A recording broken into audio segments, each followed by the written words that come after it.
Hello, hey Mitchell here. Good to see you. Today, I just wanted to share with you about the what I'm calling the in-between time. Okay, we're coming on. We're right on the cusp of, and it feels like we've been on the cusp for a long time, but right now, maybe even more so than ever before, we're in the midst of a deep energetic change in our entire uh, experiential um, plane of existence. Now, I like to talk in a way that maybe spans dimensions. And so that could be why I don't get a lot of responses. So when you hear me on this channel, uh, the way I'm talking is I experience the body as a filter for the energies that are out here, but I also do participate in a job, with my family, with the outer world, and so I do experience that whole social emotional component, but at the same time, boy, I just feel it deeper on an energetic level. So when I see uh, people's interactions, it's very transparent. It's I can see kind of that psycho emotional drive to get the whatever it is that the individual is seeking, and it's usually just moment to moment to moment. Now, of course, there's cravings that carry over, but usually the craving is needed to be satisfied moment to moment to moment. So anyway, when you hear me chatting about just this, anything in general, this experience, it's partly here in the physical, reacting, responding, and energetic in what's really happening on a level that when you're sensitive to the energies, there's a transparency that you can see what the energies are. But when you're more focused in the physical, then that transparency is blocked from you. And in fact, you consider anybody who sees that transparency as crazy, or perhaps detached, vacant, unemotional, all these things. But I wouldn't, if you do have that ability to experience and watch these events energetically as well as physically, then I highly encourage you to admit to yourself that you are able to see things multidimensionally. And so, anyway, that's the perspective I have here. I do, of course, highly encourage the different activities of the body. And I always ask for, while you're listening, to breathe in and out through the nose, specifically through the nose, both in and out. This really does put you in touch more energetically. It down regulates. I know there's a lot of teachings about kind of this hyperventilative breath, the breath where you breathe in and out through the mouth. Now, as a breath work therapist, I have researched heavily all these things, and there really are very few people that need that mouth breathing, hyperventilative breath. What it's doing is it's reducing all of your the access to your brain just to the right amygdala, and that's the place of fear, of anxiety, and by reducing all of your focus to just that one specific area, it's like using a sledgehammer to slap a mosquito.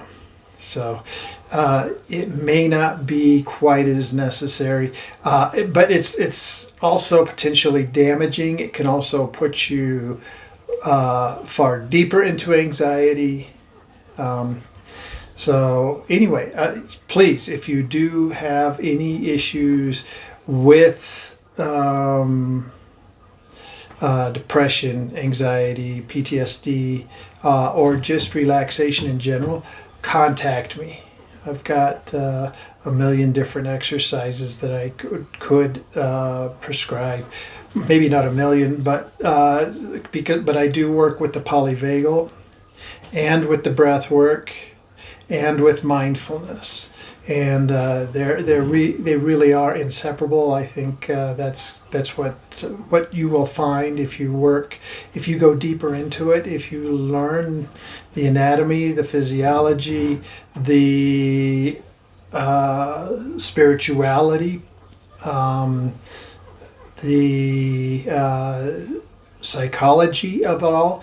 You will come to discover that it's alchemy, that it is having to combine all these things: the breath, the polyvagal, the mindfulness, the multiple different materials that we're working with here. You can use this physical body to really tap in energetically when you do activate this whole system in a very healthy way. And so anyway, while you're listening to the video, like I mentioned, breathe in and out only through the nose.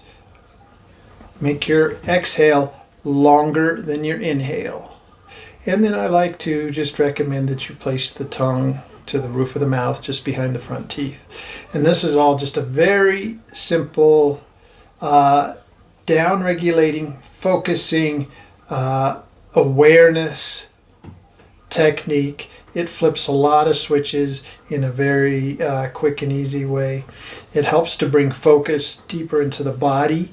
Most people, their focus is wrapped around the thinkingness and not equally listening to the body. The body itself picks up so much from the environment, and right now we need to be picking up so much from the environment. The earth herself is shifting dramatically. She's waking up. She's sending out waves of consciousness far more powerfully than she has been for who knows how long. Maybe there was a waking up period multiple years ago, but right now we're in a very peak time with the Earth, with the entire solar system, and there's a lot going on, and we don't need to be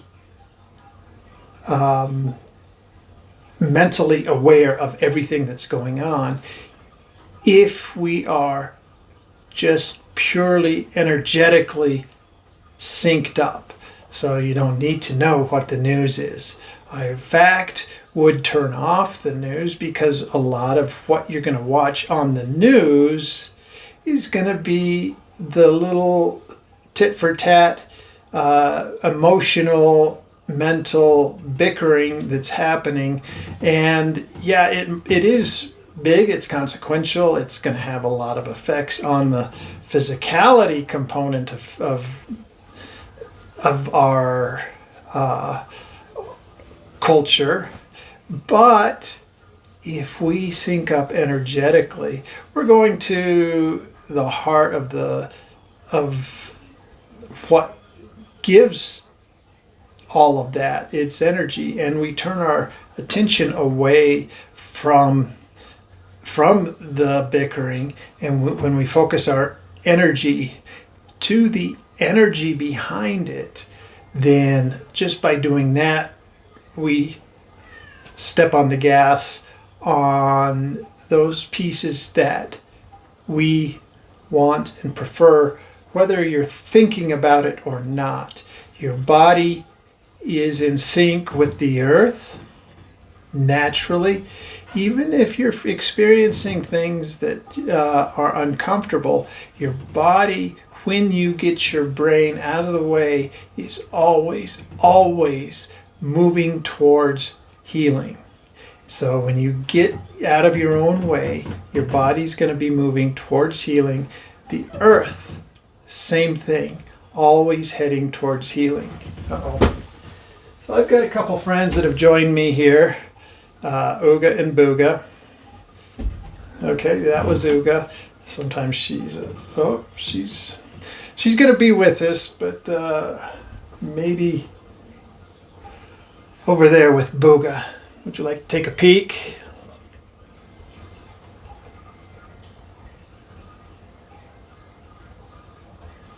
They found something black to lay on.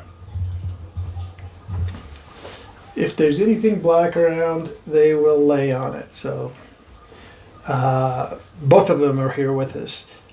That's another thing. If you have animals, whatever they are, pets, or even if you like to observe the birds in your backyard.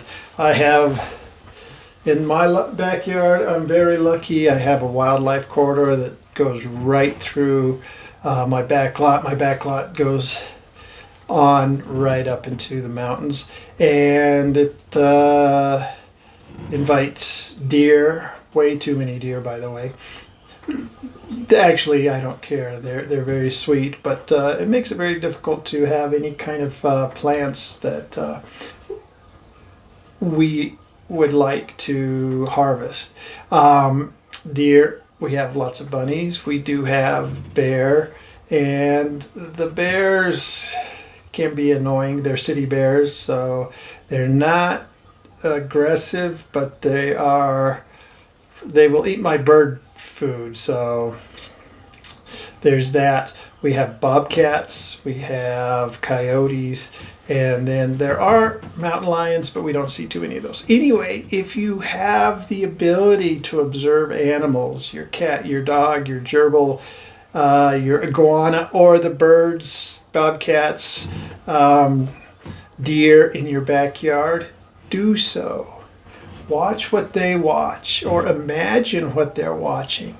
You know, I oftentimes feel like these cats, even though they may not be intellectually as advanced as humans, I feel like they have the ability to shift dimensions. They have that interdimensional ability because I watch when they are staring off into nothingness, or when they nap frequently, but they don't nap deeply. And I'm wondering when I watch them where they go. I keep looking over at them. They're just right here. They're giving me the eye. They're saying, "What are you talking about?" They know that I'm talking about them. So anyway, animals do have that interdimensional connection, far stronger than most humans do. You know, we have severed a lot of that by being focused in the mental, being focused not just in the mental, but in this information age, focused mentally in everybody else's business, and having international awareness as part of our mental gerbil wheel that is hard to get off of. So just be aware. Be aware that your mental processes are maybe taking up more than they need to. So like I say, come into the breath. The breath brings you into the body naturally. Now when you bring your focus in with the breath, then you help to remove your focus away from the mental chatter. The mental part, though, is extremely addicted, and it wants that news. Now, when we do this basic breath that I just showed you, it can help you move out of that center in your brain that is more controlled by that addiction, compulsion.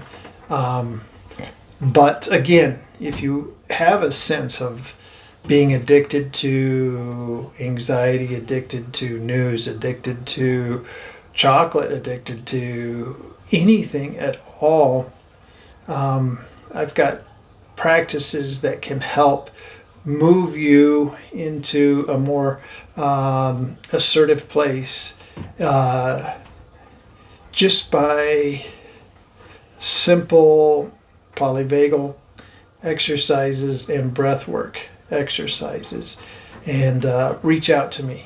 Really, this is a time to try and step away from anything that is addiction related, because that's holding you in that older part of your brain, that part of your brain that is anchored in this 3D area, this place that is just almost planar. It doesn't have multiple dimensions. If you want to access a higher dimension, you need to move out of that addictive spot in your brain. Okay. That, I believe, is probably all I really have for you today. But let me just part with a little breathing exercise. So like I said, we're going to breathe in and out through the nose. Exhale is longer than the inhale.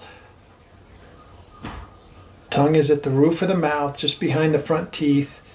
Now, by breathing in and out through the nose, there's a natural connection that brings attention or triggers the diaphragm. But I would like for you to actually close your eyes and bring your attention to the diaphragm. And when you do so, your diaphragm has a hole through which the ventral vagal nerve flows.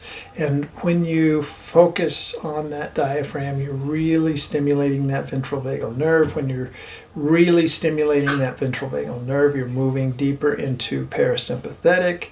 When you're moving deeper into parasympathetic, you've moved out of that right amygdala into potentially the hypothalamus and then the hippocampus, which is that healthier, more objective place. So we're just going to breathe in, and it's going to be a light breath in, maybe a 2 count, and then out, maybe a 4 count. We'll have a pause after the inhale and the exhale, so it'll be in, 2, pause, out, 2, 3, 4, pause, in, 2, pause, out, 2, 3, 4, pause.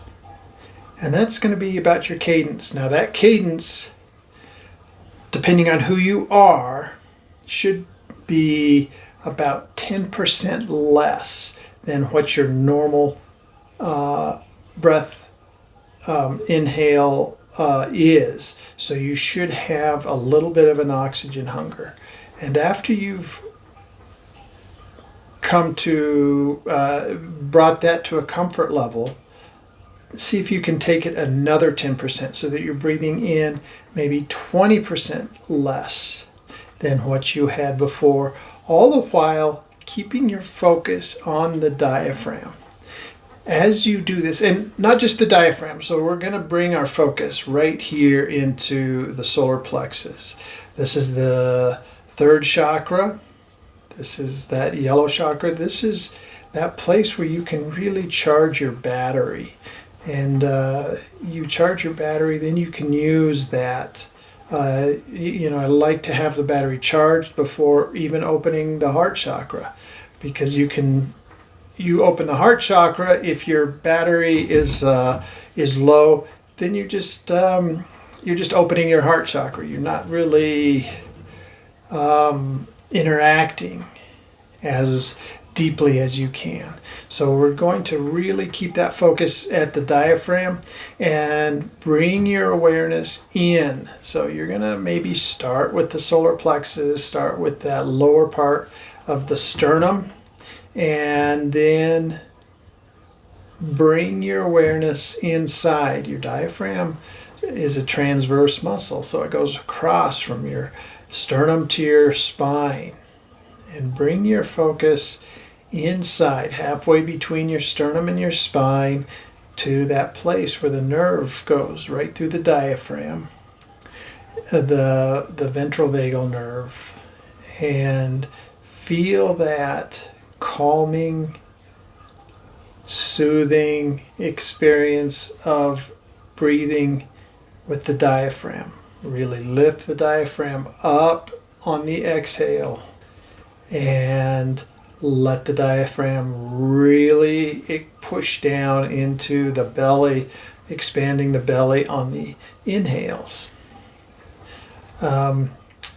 Wonderful practice, and we're not trying to see or feel anything. That would be a mental conceptualization. We're just placing our attention there. Now you can notice that maybe you feel calmer, but we're not trying to feel anything at all. We are simply noticing the diaphragm area, and we're noticing the expansion and contraction, and we're noticing the feeling that happens by expanding and contracting and by through the diaphragm. That's all we're doing. Believe it or not, that right there connects you deeper to the energetic plane, the energetic component that the earth is, where the earth and the body connect. So that's my exercise for you for today. And by bringing your breath down, by reducing the inhale and the exhale, by reducing your capacity, by reducing your oxygen intake, you're actually oxygenating more. Most people overbreathe, so they're oxidizing. And so when you breathe less, you're oxygenating. Another way to downregulate the system. When you downregulate the system, you push your awareness further into the brain that is simply okay observing. Most of us live 24/7 in that reactive part of our brain, and that part is the one that causes us so much anxiety, so many problems. So we're moving up into the part of the brain that can simply observe, be curious, notice, and you'll discover that by being in this place, your insights will grow. And they'll become very, very profound, because you're not thinking, you're observing, you're witnessing, and then you're allowing the deeper energetic properties to seep in through you. The brain itself knows how to interpret what is really happening if you're not trying to continually interpret.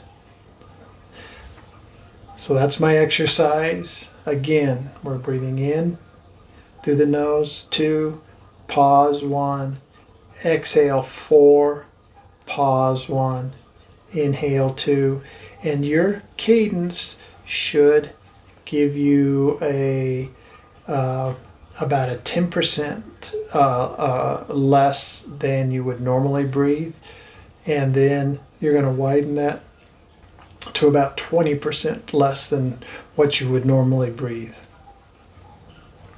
And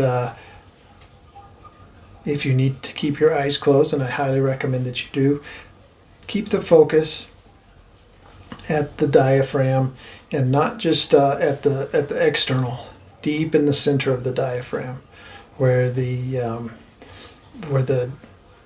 ventral vagal nerve passes through the diaphragm, and as the diaphragm lifts and releases, it's massaging, it's activating that ventral vagal nerve, it's activating that parasympathetic and that relaxation and that place that tells the body that it's time to come back into its natural state of healing.